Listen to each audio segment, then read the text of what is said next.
नमस्कार। The Qalandar post में आपका स्वागत है।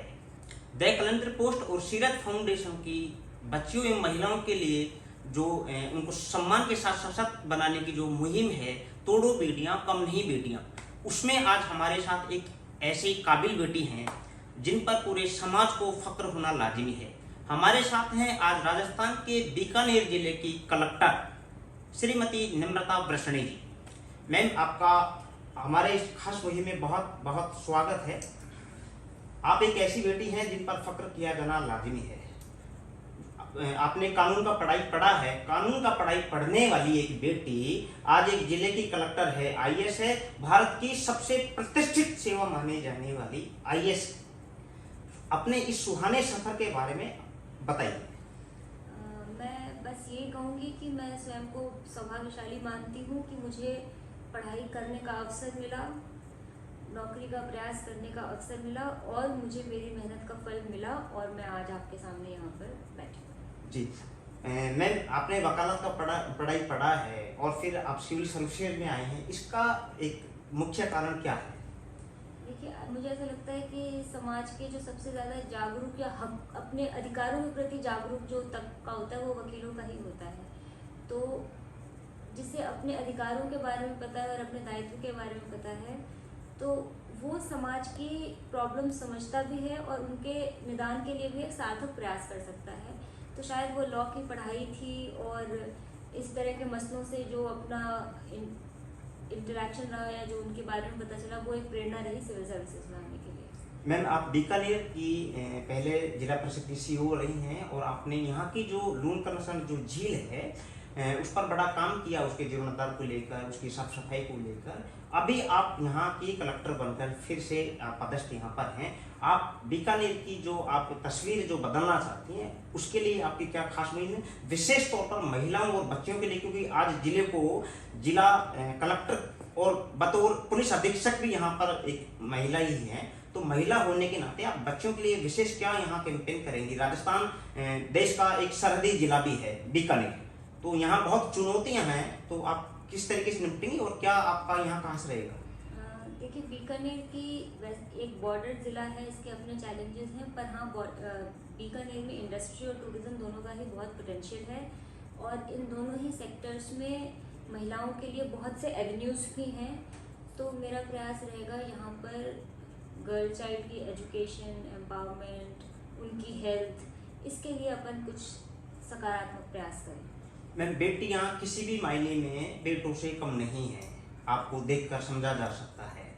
तो समाज को एक सकारात्मक संदेश आप अपनी तरफ से, और बेटियों को, क्योंकि बेटियां जो बेटियों को जकड़े होती हैं, समाज का एक सोच उनके लिए है कि बेटियां घर के काम के लिए हैं, तो इसके लिए आप बेटियों को क्या अपनी तरफ से संदेश देंगे कि बेटियां किसी भी मायने में खुद को कमतर नहीं समझें और उनके जो भी सपने हैं उनको वो पालें और अपने पंख इसलिए फैलाएं कि आसमां है, बड़ा है, और वो उस चीज को अपनी ऊंची उड़ान उसके लिए उड़े? बेटियों के लिए आपका क्या संदेश है?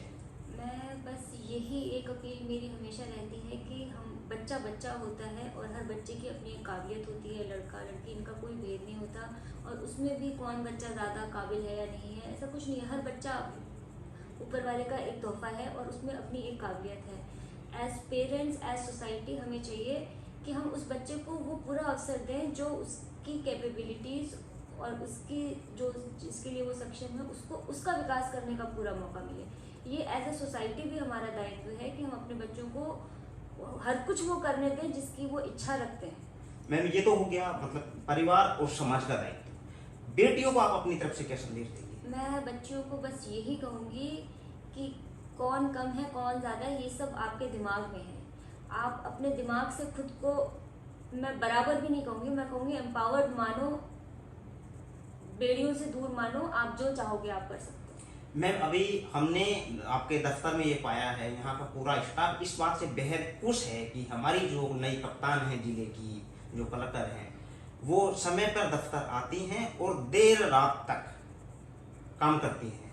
तो ये इतना जो मतलब सर्विस में आप जो समय दे रहे हैं आमजन के लिए, अभी हमने आपकी जन सुनवाई भी देखी है, आपका जो सौम्य और जो मधुर और सुलभ जो व्यवहार है, ये वाकई एक बड़ी चीज़ है मैम। तो ये जो कार्यशैली है, तो इसके लिए आप जनता के लिए जो तत्पर हैं, जो आप उनके लिए यहाँ पर उपलब्ध हैं, इसको लेके आप अपनी तरफ से थोड़ा सा बताइए। मैं सिर्फ इतना ही कहूँगी कि ये जो कार्यालय है, ये जो इंस्टीट्यूशन है, ये जनता के कार्य के लिए ही बना है। और मेरा ही नहीं, पूरी टीम का बीकानेर में यही प्रयास रहता है कि जनता के कार्य आसानी से हों और त्वरित उससे हों। तो हम सब जनता के ही सेवक हैं, उसी के लिए बैठे हैं और हमारा प्रयास यही रहता है कि लोगों की जितनी ज़्यादा मतलब उनको फैसिलिटेट कर सकें, वो हमारा दायित्व है। जी मैम, आमतौर पर जो जन समुदाय का जो शिकायत होता है ये होता है कि किसी बाबू से भी मिलना बहुत बड़ा चीज़ समझा जाता है कि लोग टरका दिए जाते हैं वगैरह वगैरह, लेकिन जिले की कप्तान जो है वो लोगों के लिए उपलब्ध है। तो स्टाफ को शिकायत नहीं होती इस चीज़ के लिए कि मैम आप 10 बजे तक भी रात को दफ्तर में बैठ के काम कर रहे हैं, तो उसको लेकर आप मतलब कैसे एक माहौल इस चीज़ के लिए आप बनाते हैं कि पूरा जो स्टाफ है इस चीज़ में आपकी पूरी टीम मिलकर जो देखिए, है। कोई भी व्यक्ति अकेले तो काम नहीं कर सकता, it is always a team work. जी और अगर कुछ अच्छा या बुरा जो भी करूँगी तो उसमें मेरी टीम का भी शेयर है। तो इसके लिए प्रयास ये रहता है कि हम टीम की तरह यहाँ पर रहें और सब इक्वली मोटिवेटेड रहें कि हम अपने ड्यूटीज़ को सिंसियरली करें। जी, महिला आरक्षण बिल सरकार ने पास किया है मैम, अभी उसकी अधिसूचना जारी नहीं हुई है, सालों बाद में उसके आने हैं, इसको लेकर मैम आप कुछ कहेंगे? देखिए, महिला आरक्षण हो ना हो, ये सारी बातें अपनी जगह पर। सबसे बड़ी बात जो है, इवन इस अगर हम कहें कि ये जो बिल आएगा उसका भी अल्टीमेट जो एम है वो है सोच बदलना। जी तो जो हमारे लिए अल्टीमेटली जो सोसाइटी में चेंज ला सकता है वो हमारी सोच। जी तो जिस दिन हम उसको बदल लेंगे ना, तो ये सारी बातें अपने आप ही रिजॉल्व हो जाएंगी। जी। बीकानेर की कलेक्टर IAS नम्रता प्रश्नी जी सौम्य, सुलभ, सरल व्यवहार की धनी तो हैं ही, इनका बेटियों के लिए और समाज के लिए साफ संदेश है कि कोई भी बेटी किसी भी मायने में बेटों से कमतर नहीं है।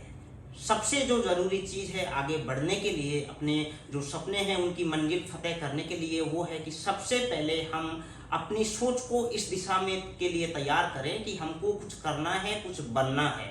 अगर हमने ये ठाना है, हर बेटी ने अगर ये ठाना है, तो वो अपनी मंजिल आराम से पा लेगी। उसका जीवन वाला जो उदाहरण है वो हमारे सामने मैडम बैठी हैं IAS बन के। मैम, आपका इस खास मुहिम को समर्थन देने के लिए बहुत बहुत दिल से शुक्रिया।